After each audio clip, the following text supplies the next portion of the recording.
ومن سيئات أعمالنا من يهده الله فلا مضل له ومن يضلله فلا هادي له ونشهد أن لا إله إلا الله وحده لا شريك له وأشهد أن محمدا عبده ورسوله أما بعد فأعوذ بالله من الشيطان الرجيم بسم الله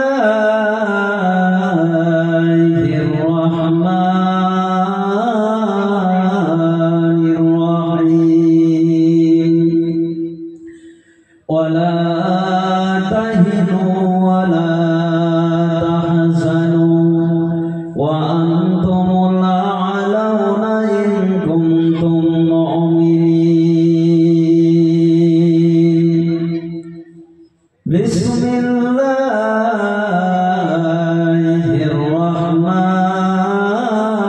الرحمن الرحيم إنما المؤمنون الذين إذا ذكر الله وجلت قلوبهم وإذا تليت عليهم آياته زادتهم إيمانا وعلى ربهم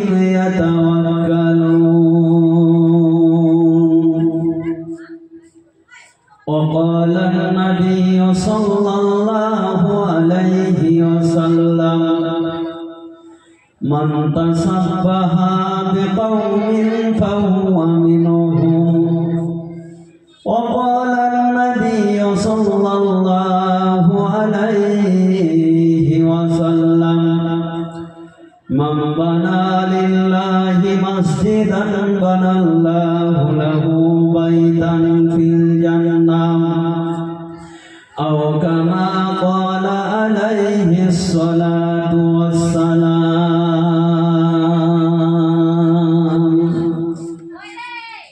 है खुदा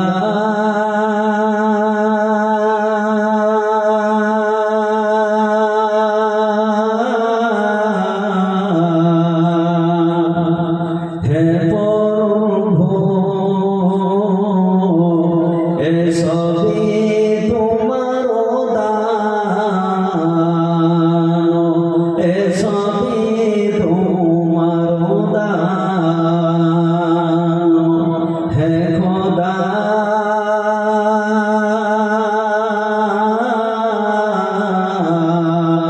है प्रभु ए सभी तुम्हारो दान ए सभी तुम्हारो दान आकाश सृष्टि করেছ তুমি জমিন সৃষ্টি করেছ তুমি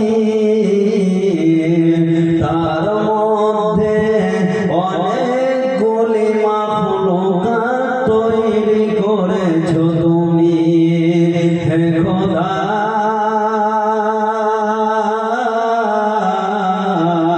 হে প্রভু এ সবই তোমার দান এ সবই তোমার দান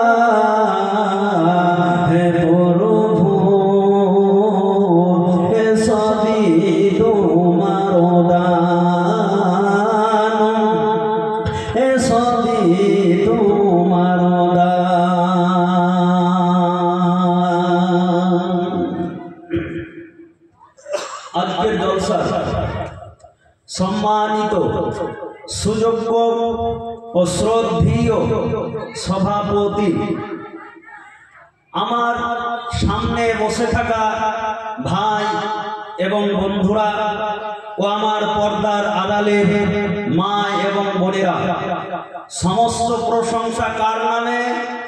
কথা বলেন, কার নামে? আল্লাহর নামে। এই আসমান সৃষ্টি করেছেন কে? আল্লাহ। এই জমিন সৃষ্টি করেছেন কে? আল্লাহ। খাওয়া দাওয়া শেষে প্রশংসা করব কার নামে? যে কোনো কাজের শুরুতে কার নামে দোয়া পাঠ করব? আল্লাহর নামে। আসমান থেকে নিয়ে জমিন এবং কি জমিন থেকে নিয়ে আসমান, এই বিশ্বের মাটিতে যতই বড় বড় বৈজ্ঞানিক থাকুক না কেন, কোনো ব্যক্তি আল্লাহ তাআলার প্রশংসা করে কোনদিন শেষ করতে পারবে? কথা বলেন, পারবে না। তাই আল্লাহ তাআলার নামে আমরা একবার উঁচু কণ্ঠে উঁচু বাক্যতে প্রশংসা আদায় করি। সকলে বলুন আলহামদুলিল্লাহ। ভাই, সতী মানুষের এইটুকুন শক্তি, যেখানে গানের আওয়াজ হবে সেখানে মুসলমানের বাচ্চারা যে তালি দেয়, আর যেখানে কোরআনের আলোচনা হবে সেখানে মুসলমানের বাচ্চারা একেবারে মুরগির বাচ্চার মতো খুল্লার ভিতরে ঢুকে থাকে। এটা আফসোস ছাড়া আর কিছু না, এটা দুঃখ ছাড়া আর কিছু না। তাই আল্লাহ তাআলাকে সন্তুষ্ট করার জন্য আরো একবার জোরের সাথে বলি আলহামদুলিল্লাহ। তার পরাপরি যিনি ধর্মের নেতা, ধর্মের নায়ক, মায়ামিন আল্লাহ মরুর দুলাল জনাবে মুহাম্মদুর রাসূলুল্লাহ, বলুন সাল্লাল্লাহু আলাইহি ওয়াসাল্লাম, তিনার নামে আমরা দুরূদ শরীফ পাঠ করি। বলুন আল্লাহুম্মা সাল্লি আলাইহি আল্লাহুম্মা বারিক আলাইহি। ভাইরা আমার, বন্ধুরা আমার, আমি বক্তব্য শুরু করার আগে দুইটা আমি প্রশ্ন করব। ভাই, আমার ভাষা কে কে বুঝতে পারেন না একটু হাত তুলে দেখাবেন? পারছেন? আলহামদুলিল্লাহ। আচ্ছা, প্রত্যেক জায়গাতে মানুষের একটা খাসলত থাকে। সেই খাসলতটা কি? যে কিছু কিছু মানুষ আছে ঘোড়া বংশের লোক। ঘোড়া বংশ বুঝেন? যারা দাঁড়িয়ে দাঁড়িয়ে শুনবে, যেখানে দাঁড়িয়ে শুনবে এরা তো ঘোড়া ছাড়া আর কিছু না। বুঝতে পারলেন? আজকে আপনারা এত বড় একটা মাহফিল করেছে, আপনারা দেখেন অধিকাংশই সতী গ্রামটাতে শুধুমাত্র এই কয়েকটাই মানুষ কি না কয়েকশো আছে, কয়েকশো আছে, কিন্তু কয়েক হাজার। তারপরেও আজকে এটা একটা জান্নাতের বাগান, আর এই বাগান থেকে আমরা দূরে সরে আছি, এই বাগান থেকে আমরা বঞ্চিত হয়ে আছি। মুসলমানের আমার খাবে না তো কে খাবে? এটা দুঃখ ছাড়া আর কিছুই না। ভাইরা আমার, বন্ধুরা আমার, আজকে সারা বিশ্বের মাটি তোলপাড়। কেন? যেই করি হোক না কেন, মুসলমানদেরকে যদি ভারত থেকে বঞ্চিত করা যায়, মুসলমানদেরকে যদি মুসলমানদের কোরআনের কথাগুলা যদি মিটিয়ে দেওয়া যায়, তাহলে কিন্তু যেই করি হোক ভারত থেকে মুসলমানকে তাড়িয়ে দেব, এইরকম সব সময় প্রত্যেক টাইমে চক্রান্ত চালাচ্ছে। আপনারা মনে করছেন যে তাদের দোষ? না, তাদের দোষ না, দোষটা হচ্ছে আমাদের। কারণ আল্লাহ তাআলা বলেছেন, যখন আদম সন্তানের ছেলেরা, যখন আদম সন্তানের মেয়েরা কোরআনকে ছেড়ে দিবে, হাদিসকে ছেড়ে দিবে, তখন কিন্তু মুসলমান এমনিতে বিভিন্ন জায়গাতে লাঞ্ছিত, পদদলিত, পথভ্রষ্ট হতে থাকবে। আজকে আল্লাহ তাআলা আসমান থেকে নিয়ে জমিন এবং জমিন থেকে নিয়ে আসমান, আল্লাহ তাআলা অনেকগুলি জীব এই পৃথিবীর মাটিতে দিয়েছে। সব থেকে অতি উত্তম করে সৃষ্টি করেছেন এই আদম সন্তানকে। এবার চলুন আমি আমার বক্তব্যের দিকে নিয়ে যাই। সব থেকে অতি উত্তম করে সৃষ্টি করেছেন এই আদম সন্তানকে। আল্লাহর নবী দুনিয়া থেকে চলে যাওয়ার পরে, সাহাবীরা এই দুনিয়া থেকে চলে যাওয়ার পরে 4 জন ইমাম ছিল। তার মধ্যে ইমাম মালিক, মুয়াত্তা ইমাম মালিক একটা হাদিসের গ্রন্থ আছে, দাওরা হাদিসে, সে হাদিসের গ্রন্থটা পড়া হয়। অতএব ইমাম মালিকের যুগে একটা ছেলে আর একটা মেয়ে শুয়ে আছে। ছেলেটা এবার মেয়েটাকে বলছেন, ও আমার অর্ধাঙ্গিনী, তোমাকে আমি একটা প্রশ্ন করব, তোমাকে আমি একটা প্রশ্ন করব, সেই প্রশ্নের উত্তর যদি তুমি দিয়ে দিতে পারো তাহলে আমি তোমাকে স্ত্রী বলে মেনে নিব, আর যদি সেই প্রশ্নের উত্তর যদি না দিতে পারো তাহলে কিন্তু আমি তোমাকে স্ত্রী বলে মানব না। মেয়েটা কিন্তু অবাক হয়ে পড়ল যে কি এমন একটা প্রশ্ন যে আমার স্বামীকে আমি যদি তার উত্তর যদি না দিতে পারি তাহলে আমাকে তালাক হয়ে যেতে হবে। মেয়েটা এবার নরম কণ্ঠে বলছে, স্বামী আমার, মাইকম্যান ভাই আপনি সাবধানে থাকবেন, কারণ ওই জামিল ভাই খুব ডিস্টার্ব করছিল মাইকে কথা বলতে। বলছে, স্বামী আমার, আমি তো তোমার এবং কি তুমি তো আমার, তুমি আমাকে যতই বড় প্রশ্ন করো না কেন, তোমাকে সন্তুষ্ট করার জন্যে, তোমাকে ভালোবাসা দেওয়ার জন্যে আমি এই পৃথিবীর মাটিতে সবই কিছু করতে পারি। মেয়েটাকে এবার তার স্বামী বলছেন, ওরে আমার অর্ধাঙ্গিনী, ওরে আমার ভালোবাসা দিদি, তোমার সঙ্গে আমার কয়েকদিন বিয়ে হলো, কিন্তু আমি বিয়ের পরেই যেন এই কথাটা বলবো ভাবছি, কিন্তু বলা হচ্ছে না। আজকে তুমি যদি এই প্রশ্নের উত্তর যদি না দিতে পারো তাহলে কিন্তু তুমি তালাক হয়ে যাবে, তুমি আমার কাছ থেকে ডিভোর্স হয়ে যাবে। এবার মেয়েটা তখন বলছেন, ওগো আমার স্বামী আপনি বলুন। বলছে এই কথাটা হচ্ছে, তুমি বেশি সুন্দর না আকাশের চন্দ্র বেশি সুন্দর, এর উত্তরটা তোমাকে দিতে হবে। মেয়েটা এবার অবাক হয়ে চুপ হয়ে গেল। এবার চুপ হয়ে যাওয়ার পরে সেই শতাব্দীর সব থেকে বড় ইমামের কাছে চলে গেল। এবার রাত্রি 12টা-1টার সময় যেন ওই ইমামের কাছে চলে গেল। ইমাম মালিককে যে বলছে, ওস্তাদজি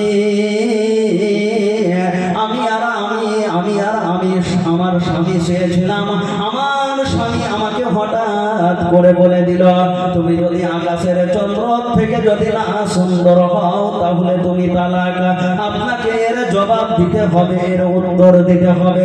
ইমাম মালিক তখন বলছে, আসমানের বৈজ্ঞানিক বলেছে মানুষের থেকে আকাশের চন্দ্র বেশি সুন্দর, পানির বৈজ্ঞানিক বলেছে মানুষের থেকে আকাশের চন্দ্র বেশি সুন্দর, মাটির বৈজ্ঞানিক বলেছে মানুষের থেকে আকাশের চন্দ্র বেশি সুন্দর, আমিও বলে দিলাম মানুষের থেকে আকাশের চন্দ্র বেশি সুন্দর। এবার মেয়েটা যেন কাঁদতে নিজের বাপের বাড়ির দিকে চলে যাচ্ছে আর আল্লাহর কাছে দোয়া করছে, রব্বুল আলামিন আমি কি এমন ভুল করেছিলাম যে আমার স্বামী আমাকে তালাক দিয়ে দিল, রব্বুল আলামিন আমি কি এমন পাপ করেছিলাম যে আমার স্বামী আমাকে তালাক দিয়ে দিল। এই মন্তব্য নিয়ে মেয়েটা যেন আক্ষেপের সাথে নিজের বাপের বাড়ির দিকে চলে যাচ্ছে। এবার হঠাৎ করে রাস্তার উপরে ইমাম মালিকের ছাত্রর সঙ্গে দেখা হয়ে গেল। ওই ছোট মেয়েটাকে বোনটাকে ধরে বলছে, ওরে বোন তুমি এতটা রাত্রে যাচ্ছ কোথায় আর কাঁদছো কেন একটু বলো। বলছে, আমার ভাই শুনে দাও, আমি আর আমার স্বামী শুয়েছিলাম, শুয়ে থাকা অবস্থায় আমার স্বামী আমাকে বলছে তুমি বেশি সুন্দর না আকাশের চন্দ্র বেশি সুন্দর? এই প্রশ্নটা নিয়ে গিয়েছিলাম আমি ইমাম সাহেবের কাছে। ওই ইমাম সাহেব আমাকে বলেছে মানুষের থেকে আকাশের চন্দ্র বেশি সুন্দর। অতএব আমি তালাক হয়ে গিয়েছি। আমি আমার নিজের বাপের বাড়ি ফিরে চলে যাচ্ছে।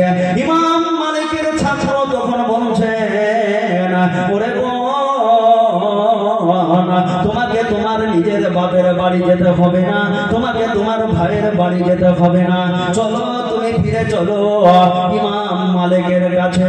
ইমাম মালিকের কাছে ওই মেয়েটাকে নিয়ে এসে বলছে না ওস্তাদজি আপনি নাকি বলেছেন মানুষের থেকে আকাশের চন্দ্র বেশি সুন্দর। বাংলিয়ে আপনি নাকি বলেছেন মানুষের থেকে আকাশের চন্দ্র বেশি সুন্দর। এর দলিল কি, এর ব্যাখ্যা দেন, এর একটু বর্ণনা দেন। ইমাম মালিক তখন বলছেন আসমানের বৈজ্ঞানিক বলেছে মানুষের থেকে আকাশের চন্দ্র বেশি সুন্দর। পানির বৈজ্ঞানিক বলেছে মানুষের থেকে আকাশের চন্দ্র বেশি সুন্দর। মাটির বৈজ্ঞানিক বলেছে মানুষের থেকে আকাশের চন্দ্র বেশি সুন্দর। অতএব আমিও বলে দিলাম মানুষের থেকে আকাশের চন্দ্র বেশি সুন্দর। ইমাম মালিকের ছাত্র তখন ওই ওস্তাদজিকে বলছেন ওস্তাদজি আপনার জবাব দেওয়া ভুল হয়েছে, আপনার উত্তর দেওয়া ভুল হয়েছে। কেন? শুনে নাও আজ থেকে সারা 1400 বছর পূর্বে সেই কোরআনুল কারীম নবী করিম সাল্লাল্লাহু আলাইহি ওয়াসাল্লামের উপরে অবতীর্ণ হয়েছে, নাজিল হয়েছে। সেই কোরআনুল কারীমের মধ্যে আল্লাহ তাআলা আজ থেকে সারা 1400 বছর পূর্বে লিপিবদ্ধ করে দিয়েছে লাকাদ খালাকনাল ইনসানা ফি আহসানি তাকওয়িম। আল্লাহ তাআলা আসমান থেকে নিয়ে জমিন এবং জমিন থেকে নিয়ে আসমান, আল্লাহ তাআলা যত যা কিছু সৃষ্টি করেছেন সব থেকে অতি উত্তম করে সৃষ্টি করেছেন। এই আদম সন্তানকে সব থেকে ভালোবাসা দিয়ে সৃষ্টি করেছেন। এই মানুষকে সব থেকে আদর দিয়ে সৃষ্টি করেছেন এই মানব জাতিকে। কিন্তু এই মানুষেরা আজকে কোরআন থেকে বঞ্চিত হয়ে আছে, আজকে হাদিস থেকে বঞ্চিত হয়ে আছে। তারই জন্যই আজকে আমরা বিভিন্ন জায়গাতে মার খাচ্ছে, তারই জন্যই আজকে আমরা বিভিন্ন জায়গাতে লম্বটি করছে। চেনা করে কে? না তো এই মুসলমান। হারাম খায় কে? না তো এই মুসলমান। সুদ খায় কে? না তো এই মুসলমান। লম্বটি করে কে? না তো এই মুসলমান। ঘুষ খায় কে? না তো এই মুসলমান। মুসলমান ছাড়া আর কেউ হতে পারে না। এই পৃথিবী যেদিন ধ্বংস হয়ে যাবে, এই আসমান থেকে নিয়ে জমিন, এই যে দেখতে পাচ্ছেন এত বড় সুন্দর, এত সুন্দর করে আপনারা স্টেজ করেছেন, একদিন এই স্টেজ থাকবে না। এই যে এই স্টেজে আলেম ও উলামা বসে আছে, এই আলেম ও উলামাও একদিন থাকবে না। এই পৃথিবী যেদিন আকার আকৃতি থাকবে না, কাল কিয়ামতের কোটে যেন সবাই হাহাকার করতে থাকবে। নিজের বাপ নিজের বেটাকে চিনতে পারবে না, এবং কি বেটা বাপকে চিনতে পারবে না। বেটা একটা নেকির জন্য নিজের আব্বার কাছে দৌড়ে যাবে, আব্বাকে বলবে আব্বা তুমি আমার আব্বা ছিলে, আমার একটা নেকি কমে যাচ্ছে, তুমি আমাকে একটা নেকি দাও। আব্বা বলবে ওই দুনিয়াতে আমার কোনো বেটা ছিল না, ওই দুনিয়াতে আমার কোনো সন্তান ছিল না। আপনি আপনার নিজের মায়ের কাছে যাবেন, মাকে বলবেন মা তুমি আমার মা ছিলে, তুমি আমার একটা নেকি কমে যাচ্ছে, তুমি আমাকে একটা নেকি দাও, তারপরে আমি জান্নাতে চলে যাব। মা বলবে না না না, ওই দুনিয়াতে আমার কোনো বেটা ছিল না, ওই দুনিয়াতে আমার কোনো বেটি ছিল না। এমনি করে কেউ কাউরির হবে না। সবাই যেন নিজের আমল নামা নিয়ে ভাবতে থাকবে, সবাই নিজ নিয়ে ভাবতে থাকবে আজকে আমার আমল নামাটা ডান হাতে পড়ে কিনা। যদি ডান হাতে পড়ে তাহলে আমি জান্নাতে চলে যাব, চলে যাব। সবাই যেমন এইভাবে ভাবতে থাকবে, নবী আদমকে আল্লাহ তাআলা উঁচু কণ্ঠে ডেকে বলবেন, ওরে নবী আদম, দে তোর বেটা বেটিকে দে, আমি জাহান্নামে গ্রেফতার করব। দে তোর বেটা বেটিকে দে, আমি জাহান্নামে গ্রেফতার করব। একবার নয়, দুইবার নয়, তিনবার করে বলবে, ওরে নবী আদম, দে তোর বেটা বেটিকে দে, আমি জাহান্নামে গ্রেফতার করব। নবী আদম তখন তিনবার তার বেলায় বলবে, কামবিল কামিয়া রব্বে, আল্লাহ কতটি থেকে কতটিকে জান্নাতে দেবেন এবং কি কতটি থেকে কতটিকে জাহান্নামে দেবেন। আল্লাহ তাআলা ওই উঁচুই কণ্ঠে বলবে, 1000-এর মধ্যে 999টাকে আমি জাহান্নামে গ্রেফতার করব, আর একটা কি আমি জান্নাতে দেব। বলুন তোরে সুধীর ভাইরা আমার, বন্ধুরা আমার, 1000-এর মধ্যে 999টাই যদি জাহান্নামে যায় আর একটাই যদি জান্নাতে যায়, তাহলে কে জান্নাতে যাবে এবং কি কে জাহান্নামে যাবে? এটা কি পৃথিবীর কোন মানুষ ঘোষণা করতে পারবে? না না না, ঘোষণা করতে পারবে না। ওই লোকটাই ওই পৃথিবীর মাটিতে জান্নাতে যাবে যে লোকটা জাহান্নামের কথাগুলো শুনে অঝর নয়নে চোখ দিয়ে পানি ফেলেছিল এবং কি কবরের কথাগুলো শুনে অঝর নয়নে চোখ দিয়ে পানি ফেলেছিল। এই পৃথিবীর মাটিতে যেই লোকটা মুমিন হয়ে মৃত্যুবরণ করবে, সেই লোকটা কাল কিয়ামতের কোটে জান্নাতে যাবে, নচেত জান্নাতে যাবে না, যাবে না, যাবে না। ভাই আমার, বন্ধু আমার, আমি আপনাকে বলতে চাইছি, আপনি এই পৃথিবীর মাটিতে অনেক মাস্তানি করেছেন, অনেক দাদাগিরি করেছেন, অনেক বড় মাতাব্বরি দেখিয়েছেন। আপনাকে এই পৃথিবী একদিন ত্যাগ করতে হবে, করতে হবে, করতে হবে, এর মধ্যে কোনো সন্দেহ না। কারণ আমি আপনাকে একটা কথা বলে যাচ্ছি, আমি আপনাকে স্টেজের কোনো ভাই কথা বলিয়েন না, অসুবিধা হলে আমার হচ্ছে, কোনো ভাই কথা বলবেন না, রিকোয়েস্ট, হাত ধরে বলছি। মাইকম্যান ভাই কইব, মাইকম্যান ভাই, হ্যাঁ কি বলছিলাম? সারা পৃথিবীর মাটিতে আজকে আমরা পথদলিত, পথভ্রষ্ট, এরই জন্যই যে আমরা কোরআন থেকে বঞ্চিত হয়ে গিয়েছি, তারই জন্যই। কোরআনকে যদি আমরা ধরে থাকতে পারতাম, তাহলে অবশ্যই আমরা এই পৃথিবীর মাটিতে জান্নাতে যেতে পারতাম। আর কোরআনকে আমরা ছেড়ে দিয়েছি, তারই জন্যই আমরা এই পৃথিবীর মাটিতে লাঞ্ছিত, পথদলিত, পথভ্রষ্ট হয়ে গিয়েছি। ভাই আমার, বন্ধু আমার, আপনারা জানেন আমাদের অবস্থা খুবই খারাপ, আমাদের শোচনীয় অবস্থা। আজকে আমরা বিভিন্ন জায়গাতে, আজকে ভারতবর্ষের মাটিতে বাস করতে গেলে ঐক্যর মধ্যে আসতে হবে। ঐক্যর মধ্যে যদি না আপনি আসতে পারেন, তাহলে কিন্তু আপনাকে কখন বিপদ চলে আসবে এটা কেউ বলতে পারবে না। আজকে আমার আসতে পারে, কালকে আপনার আসতে পারে, কালকে আব্দুর রহমানের আসতে পারে, পরশুদিন আব্দুল খালেকের আসতে পারে, এই কথা কেউ বলতে পারবে না। অতএব আমি আপনাকে বলতে চাইছি, আপনি পরিবর্তনের দিকে আসুন।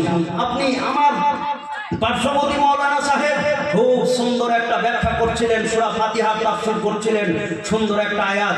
আপনাকে একটা রাস্তায় যদি আপনি চলে আসেন, ইহদিনাস সিরাতাল মুস্তাকিম, সিধা রাস্তার ভিতরে যদি আপনি চলে আসতে পারেন, তাহলে আপনি এই পৃথিবীর মাটিতে সাকসেসফুল।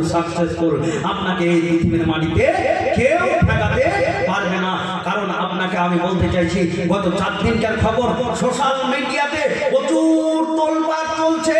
সেই সোশ্যাল মিডিয়াতে একজন মাওলানা সাহেব কোন একটা জায়গাতে যাচ্ছিল, ফজরের নামাজ পড়াতে যাচ্ছিল বিহারের মাটিতে। সেই মাওলানাকে ধরে সরকারি পুলিশ সেই মাওলানাকে ধরে জবরদস্তি বলৎকার করেছে ওই মাওলানার সঙ্গে, এবং সেই মাওলানাকে বিভিন্ন জায়গাতে আঘাত করেছে, মাওলানাকে এমন ভাবে মার করেছে। ওই মাওলানা সোশ্যাল মিডিয়ার আগাদিকে যেতে ভয় পাচ্ছে, যদি আমার উপরে আবার বিপদ আসে, আমার উপরে আবার যদি তারা আমাকে আঘাত করে আমি সহ্য করতে পারবো না। এখন গোটা ভারতবর্ষটা যারা মুসলিম সোসাইটির, তা গোটা ভারতবর্ষটা এখন তোলপাড় চলছে যে আমরাকে ঐক্যর পথে আসতে হবে, আমরাকে এই মাওলানার ন্যায্য বিচার চাই। আমরা নিরাপত্তার জন্য আমাদের পুলিশই যথেষ্ট। আর এইরকম পুলিশ ওই মাওলানার সঙ্গে এইরকম ঘটনা ঘটিয়েছে, এটা দুঃখ ছাড়া আর কিছু হতে পারে না, এটা আক্ষেপ ছাড়া আর কিছু হতে পারে না। তাহলে আপনি আছেন কোথায় ভাই? আপনাকে পরিবর্তনের দিকে আসতে হবে। আল্লাহ নবী সাল্লাল্লাহু আলাইহি ওয়াসাল্লাম এই কোরআন যখন প্রচার করতে লেগেছিল, কোরআনের মিশন যখন সব জায়গাতে চালু করে দিয়েছিল, কোরআনের কথা যখন সব জায়গাতেই আরম্ভ করে দিয়েছিল, হঠাৎ করে আল্লাহর নবীর কোরআনের মিশনকে বন্ধ করে দেওয়ার জন্য, কোরআনের কথাকে বন্ধ করে দেওয়ার জন্য, কোরআনের সাবজেক্টকে বন্ধ করে দেওয়ার জন্য, কালেমার দাওয়াতকে বন্ধ করে দেওয়ার জন্য আবু জেহেল, আবু লাহাব, উতবা, সাইবা মক্কার মাটিতে বিভিন্ন ধরনের চক্রান্ত করতে লাগলো। যেই করি হোক না কেন এই আব্দুল্লাহর ছেলে নবী মুহাম্মদকে আমরা এখান থেকে পদদলিত করব, আমরাকে মক্কা থেকে তাড়িয়ে দিতে হবে, এই মন্তব্য নিয়ে আল্লাহর নবী নিজের কাজ শুধুমাত্র চালাতেই থাকে, কোরআনের দাওয়াত পৌঁছাতেই থাকে বিভিন্ন জায়গাতে। হঠাৎ করে ইহুদিদের পণ্ডিত এসে আবু জেহেল, আবু লাহাব, উতবা, সাইবাকে এসে বলছেন, ও মক্কার লিডারেরা, আমি শুনলাম যে আব্দুল্লাহর ছেলে নিজেকে নবুয়তি দাবি করছে, এই কথাটা কি সঠিক? তখন উনি বললেন যে হ্যাঁ, এই কথাটা সঠিক। বলছে শোনো, তাকে আমরা নবী বলে মেনে নিতে পারি, তাকে আমরা আখিরি পয়গম্বর বলে মেনে নিতে পারি, কিন্তু তাকে এমন একটা প্রশ্ন করব, সেই প্রশ্নের উত্তর যদি দিয়ে দিতে পারে তাহলে কিন্তু আমরা তাকে আখিরি নবী ও রাসূল বলে মেনে নিব। আর যদি সেই প্রশ্নের উত্তর যদি না দিতে পারে তাহলে কিন্তু আমরা তাকে আখিরি নবী ও রাসূল বলে মেনে নিব না। আবু জেহেল, আবু লাহাব, উতবা, সাইবা এরা কিন্তু সবাই খুশিতে আটখানা। যেই করি হোক না কেন আব্দুল্লাহর ছেলে নবী মুহাম্মদ আমাদের প্রশ্নের উত্তর যদি না দিতে পারে তাহলে কিন্তু আমরা তার নামটা মক্কার মাটিতে মিথ্যুক নবী বলে ঘোষণা করে দিল। এই মন্তব্য নিয়ে আবু জেহেল, আবু লাহাব, উতবা, সাইবা এরা সবাই খুশিতে আটখানা। আর ইহুদিদের পণ্ডিত বলছেন, ওরে মক্কার লিডারেরা, ওরে মক্কার সর্দারেরা, শুনে নাও, নবী মুহাম্মদের পূর্বে যত নবী ও রাসূল এসেছিল প্রত্যেকটা নবী ও রাসূলের কাছে একটা করে মুজিজা ছিল। যেমন হযরতে মুসা আলাইহিস সালামের কাছে একটা লাঠি থাকতো, সেই লাঠিটা যখন জমিনের উপরে ছুটে পড়ে যেত তখন যেন সাথে সাথে ছাপ হয়ে যেত। ঠিক আমরাও তাকে এমন একটা প্রশ্ন করব, সেই প্রশ্নের উত্তর যদি দিয়ে দিতে পারে তাহলে কিন্তু আমরা তাকে আখিরি পয়গম্বর বলে মেনে নিব, আমরা তাকে আখিরি নবী বলে মেনে নিব। এবার কিন্তু এই মন্তব্য নিয়ে আবু জেহেল, আবু লাহাব, উতবা, সাইবা এবং কি ইহুদিদের পণ্ডিত মক্কা থেকে মদিনার মাটির দিকে রওনা দিয়েছে। এবার রওনা দিয়ে ইহুদিদের পণ্ডিত এসে আল্লাহর নবী, দয়ার নবী, বিশ্বের নবী, একবার জোরের সাথে বলুন সাল্লাল্লাহু আলাইহি ওয়াসাল্লাম।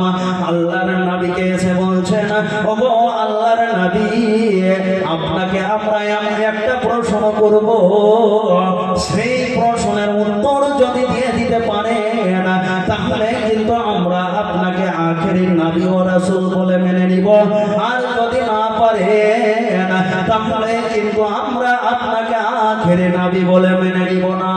আল্লাহর নবী, দয়ার নবী, বিশ্বের নবী বলছেন কি প্রশ্ন? বলো। বলছে প্রশ্নটা হচ্ছে, তোমার পূর্বে যত নবী ও রাসূল এসেছিল প্রত্যেকটা নবী ও রাসূলের কাছে একটা করে মুজিজা ছিল, যেমন হযরতে মুসা আলাইহিস সালামের হাতে একটা লাঠি থাকতো, সেই লাঠিটা যখন জমিনের উপরে ছুটে পড়ে যেত তখন কিন্তু সাথে সাথে সাফ হয়ে যেত। ঠিক আমরাও আপনাকে এমন একটা প্রশ্ন করব, সেই প্রশ্নের উত্তর যদি দিয়ে দিতে পারে তাহলে কিন্তু আমরা আপনাকে নবী ও রাসূল বলে মেনে নিব। বলছে সেই প্রশ্ন কি? সেই প্রশ্নটা হচ্ছে ওই যে দেখতে পাচ্ছ ওই আকাশের চন্দ্র, ওই আকাশের চন্দ্র তোমার কথা মতে জমিনের উপরে পড়ে যদি দুই খণ্ডিত হয়ে যায় তাহলে কিন্তু আমরা তোমাকে আখেরি পয়গম্বর বলে মেনে নিব, আমরা তোমাকে আখেরি নবী ও রাসূল বলে মেনে নিব। আল্লাহর নবীকে যখন এই প্রশ্নটা করলেন, আল্লাহর নবী পৃথিবীর মাটিতে ওই বেঈমানের দলেরা, ওই কাফেরের দলেরা, ওই মুশরিকের দলেরা যত প্রশ্ন করেছিল প্রত্যেকটা প্রশ্নের উত্তর দিয়ে দিয়েছিল। উহুদ পাহাড়কে যেদিন বলেছিল ওরে উহুদ পাহাড় তুমি মাটি আছো, তুমি সাথে সাথে সোনা হয়ে যাও, আল্লাহর নবীর কথা মতে মাটি থেকে সোনা হয়ে গিয়েছিল। আল্লাহর নবী ওই বেঈমানদের প্রশ্ন শুনে নিচু দিকে মাথা করলেন। হঠাৎ করে জিবরাইল আমিন আসলেন। জিবরাইল আমিন এসে আল্লাহর নবীকে এসে বলছেন, ওগো আল্লাহর নবী, এই বেঈমানদের দলের সঙ্গে আপনি চ্যালেঞ্জ করুন, এই কাফেরদের দলের সঙ্গে আপনি চ্যালেঞ্জ করো না। যেদিন পূর্ণিমার রাত হবে, পূর্ণিমার রাতের দিন এই দুটি শাহাদাত আঙুল, ওই আঙুল দেখিয়ে ওই আকাশের চন্দ্রকে বলবেন, ওরে আকাশের চন্দ্র, আমি হচ্ছে আখেরি নবী, আমি হচ্ছে আখেরি পয়গম্বর, তুমি আমার কথা মতে জমিনের উপরে পড়ে যে তুমি দুই খণ্ডিত হয়ে যাও। আল্লাহর নবীকে যখন জিবরাইল